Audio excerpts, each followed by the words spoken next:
Millot est cofondateur de Plastic Odyssée Expédition. Merci d'accueillir sur scène Simon Bernard.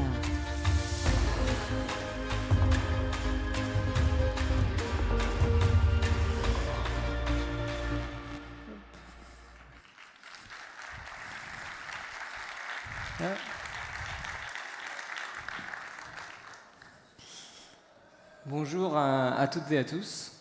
Merci de vous être levés assez tôt pour venir m'écouter. Je m'appelle Simon Bernard, et je suis cofondateur de Plastic Odyssée. À l'origine, je suis officier de marine marchande. Donc, je naviguais sur des gros navires de commerce autour du monde. Et forcément, un peu comme tous les marins, je me suis passionné par l'océan et surtout par toutes les problématiques qu'on peut avoir aujourd'hui et tous les différents types de pollution. Et il y en a une qui me touche particulièrement, et je ne suis pas le seul, c'est la pollution plastique de l'océan. Est-ce que vous avez une idée de la quantité de plastique qui arrive dans le monde entier, à l'échelle du monde, chaque minute dans l'océan? Est-ce que vous êtes un peu familier avec ça? Petite idée? Mais chaque minute, on déverse presque 20 tonnes de plastique dans l'océan. Ça fait un peu plus de 3 éléphants de plastique qui se déversent dans l'océan toutes les minutes, à l'échelle du monde. Donc c'est un petit peu comme si on avait un robinet grand ouvert avec un flux de déchets plastiques qui coulait dans l'océan. Et alors le problème, c'est que cette pollution-là, même si on voit beaucoup de photos assez visibles pour sensibiliser dans les médias, c'est un peu plus complexe que ce qu'on pense. Parce qu'en réalité, il y a 2 problèmes. D'abord, le plastique, il coule. La majorité des types de plastique sont plus lourds que l'eau, donc le plastique, quand on le déverse dans l'océan, la majorité coule au fond de l'eau et donc tapisse un peu les fonds marins. Et le deuxième problème, c'est que le plastique se dégrade, il se fragmente. Donc avec l'action des UV, de l'eau, on va retrouver des microparticules qui vont se dégrader après en nanoparticules, ce qui fait qu'on va le retrouver dans tout le cycle de l'eau, dans toute la chaîne alimentaire, et qu'on ne sait pas vraiment où il est finalement aujourd'hui. Il y a une petite anecdote qui est quand même très parlante, c'est qu'il y a une expédition qui est partie, donc la Walter Mang Foundation, qui est une expédition qui est partie dans un lac de montagne. Donc ça, c'est un lac en Autriche, un lac de haute montagne, et ils se sont dit on va aller prélever de l'eau de source donc, qui a été filtrée par la roche de ce lac de haute montagne, et ils ont retrouvé des nanoplastiques. Donc si la roche d'un lac de haute montagne n'est pas capable d'arriver à filtrer, c'est bien que ce plastique-là a vraiment intégré toute la chaîne et qu'il est tellement fin qu'essayer d'aller le récupérer devient un peu illusoire et impossible.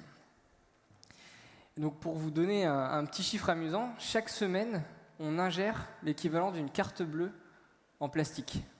Donc on ne le voit pas forcément, on le boit, on le respire, il fait partie de notre vie aujourd'hui.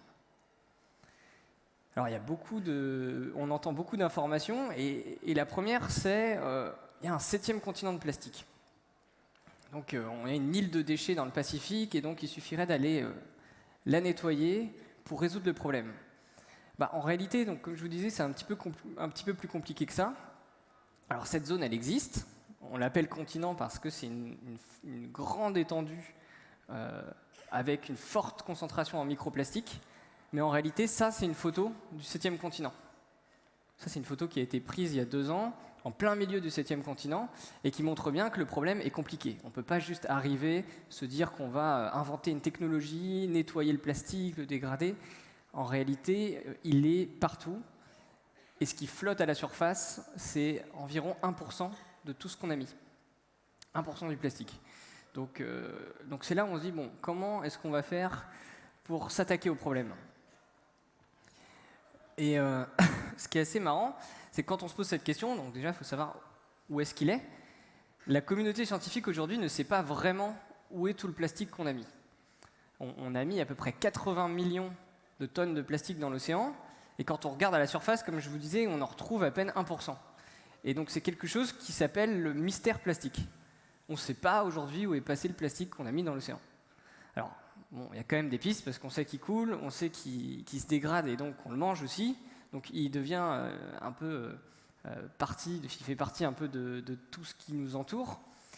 Donc si on ne peut pas agir sur le plastique qui est déjà dans l'océan, on peut fermer ce robinet du plastique. on peut éviter d'en déverser.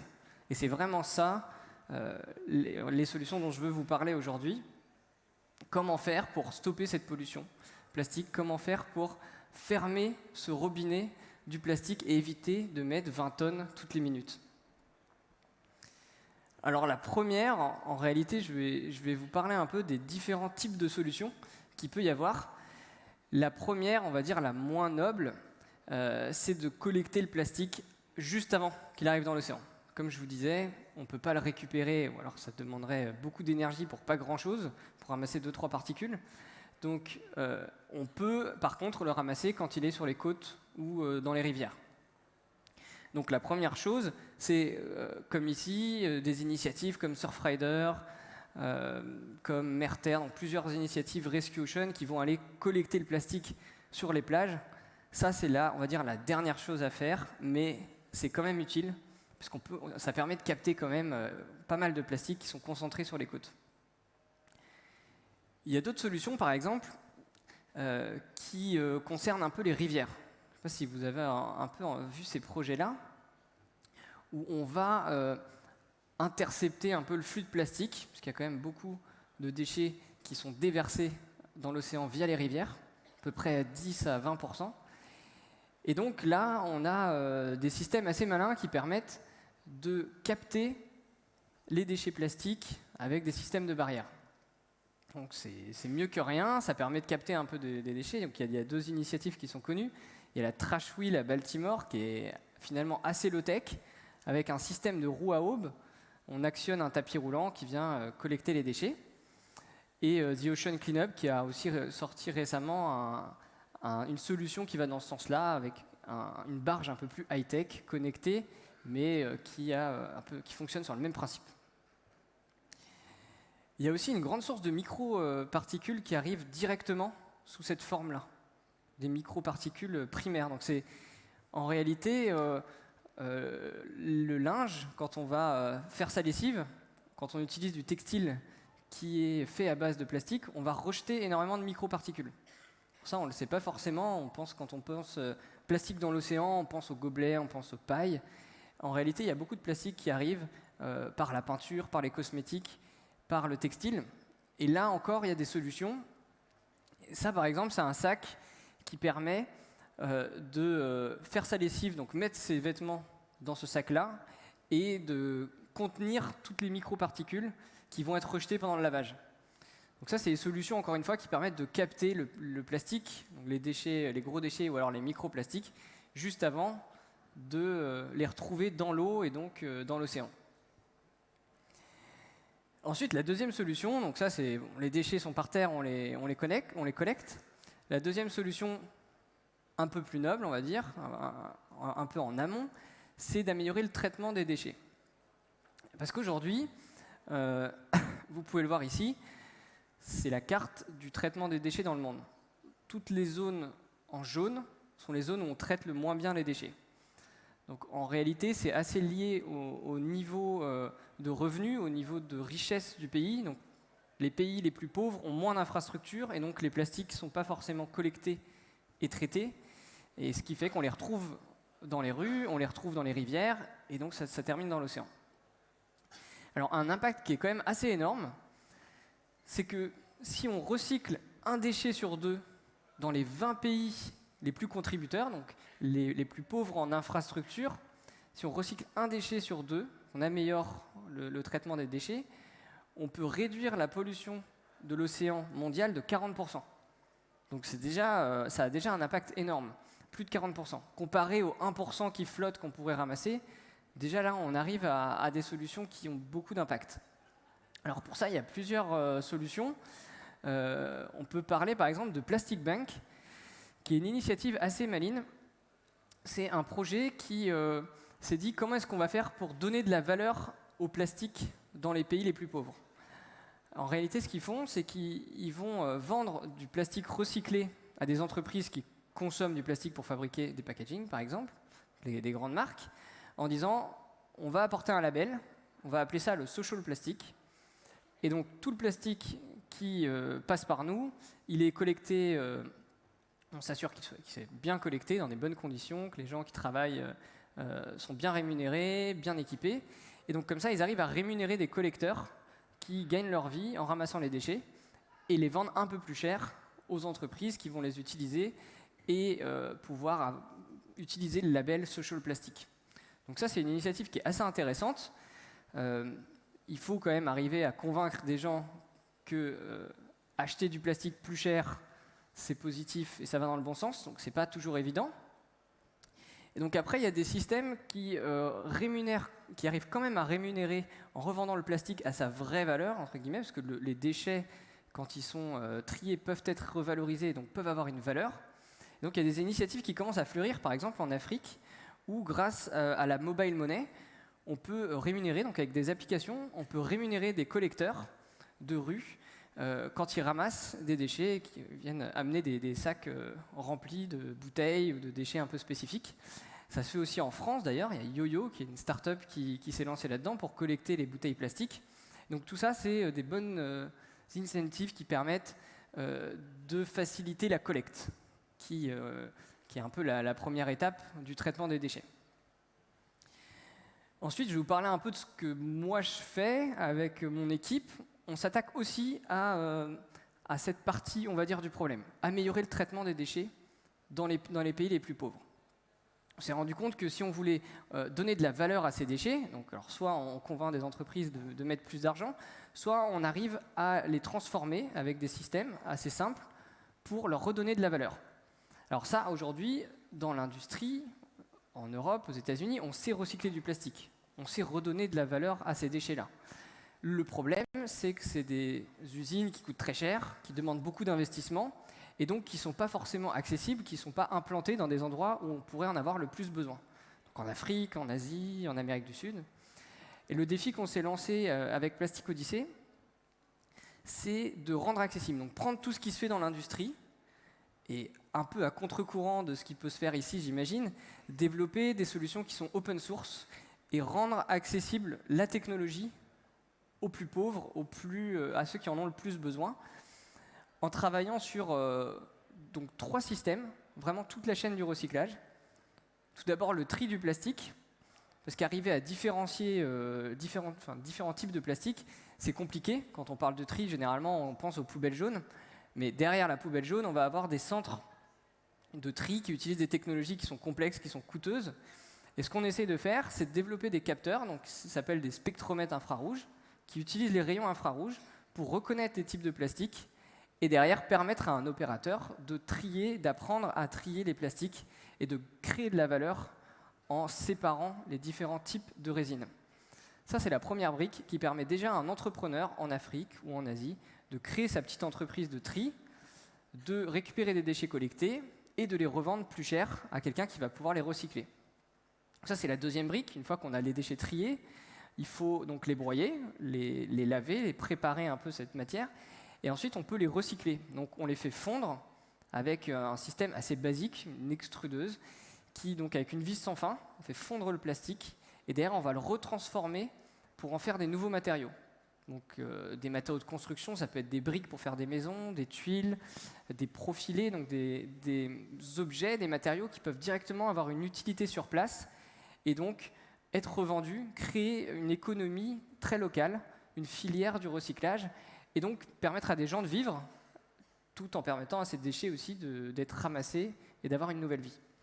Et la troisième solution sur laquelle on travaille, c'est la pyrolyse. Donc ça concerne les déchets qui ne sont pas facilement recyclables. Là, il y a une autre solution qui est un peu plus complexe, mais qui permet de retransformer les déchets plastiques pour en faire du carburant. Parce qu'en réalité, avec 1 kg de plastique, on peut faire jusqu'à 1 litre de diesel et d'essence. Donc dans des endroits où on a peu d'accès à l'énergie, on utilise des groupes électrogènes, on peut avoir des moteurs dans les bateaux de pêche, enfin, un peu partout. Au lieu d'aller extraire du carburant de très loin, le raffiner et alimenter des moteurs, on peut déjà utiliser le plastique qui a déjà été produit et en faire du carburant.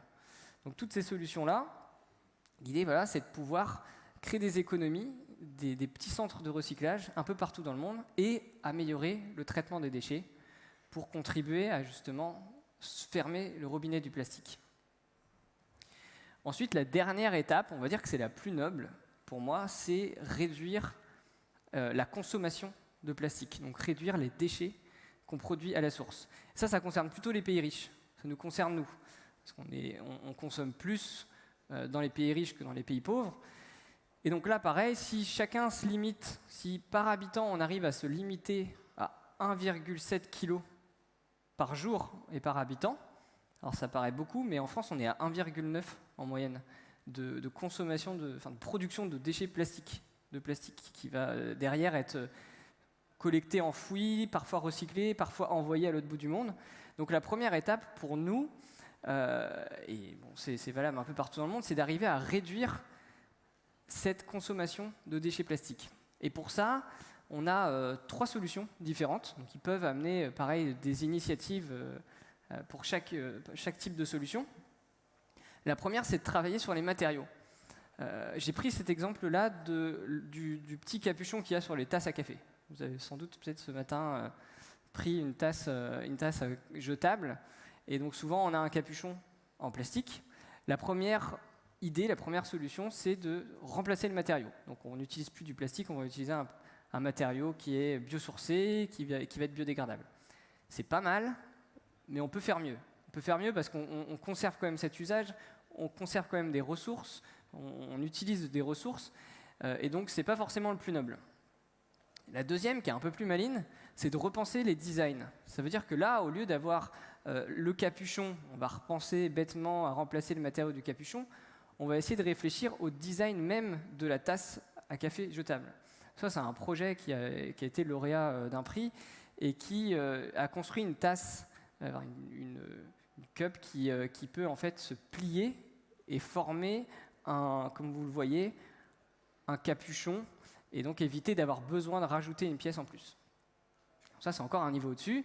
Et forcément, le niveau le plus haut, c'est de repenser l'usage. Donc là, on n'est plus dans le matériau, on n'est plus dans le design de l'objet, on est dans l'usage. L'usage, ça va être, là, par exemple, d'utiliser tout simplement un mug qui est réutilisable, lavable, avec si on veut mettre un capuchon dans un matériau qui va aussi durer. Et donc ça, toute cette chaîne-là, elle nous permet, à la fin, de faire en sorte de produire moins de déchets et d'avoir besoin de moins recycler. Parce qu'aujourd'hui, ce qui se passe, c'est que la consommation de plastique est exponentielle. Et donc, même si on arrive à faire tous les efforts du recyclage, en général, on parle beaucoup de la tech, et je pense qu'ici, on aime bien la tech. Moi, je suis ingénieur à l'origine, donc c'est aussi le cas. Mais on se rend compte des limites aussi de la tech. Parce qu'on ne peut pas uniquement compter sur des machines pour résoudre des problèmes qui sont finalement humains et liés au comportement des consommateurs. Donc, le vrai challenge pour moi aujourd'hui, que ce soit pour résoudre la pollution de l'océan, mais finalement tous les problèmes environnementaux et sûrement beaucoup d'autres, c'est de plutôt réfléchir avec une approche un peu plus douce, revaloriser les sciences sociales et comprendre l'utilisateur. Comprendre comment est-ce qu'on peut faire changer les comportements pour amener plus de recyclage, pour amener plus de tri et pour amener moins de consommation de plastique. Alors voilà, c'est ça le challenge, c'est d'arriver à ce que tout le monde puisse être sans forcément avoir la conscience de se dire il faut que j'utilise, de faire l'effort d'utiliser, et de pouvoir utiliser des solutions qui sont faciles, qui sont confortables, sans qu'on ait besoin de faire des efforts. Et donc pour ça, il faut travailler sur les changements de comportement. Pour finir, je voulais quand même une petite note d'espoir. Là, je vous ai parlé beaucoup de solutions pour la pollution plastique. Ce n'est pas la seule problématique. Il y a énormément de pollutions dans l'océan qui sont beaucoup moins visibles, comme les nitrates, les polluants chimiques, le CO2 aussi qui est absorbé par l'océan. Mais la bonne nouvelle, c'est que quand on regarde les aires marines protégées, donc des endroits où on a laissé tranquille l'océan, on se rend compte que la vie reprend instantanément. Donc si on laisse l'océan tranquille, la nature, la biodiversité reprend. Jusqu'à une limite où s'il y a vraiment plus de poissons, ils ne peuvent plus se reproduire, donc ils ne peuvent plus revivre. Mais si on laisse l'océan tranquille, si on arrête de mettre du plastique, si on arrête de mettre des pollutions, on pourra retrouver toute la biodiversité et toute la beauté de l'océan qu'on a pu vivre et qu'on aimerait faire vivre plus tard à nos enfants. Voilà, merci.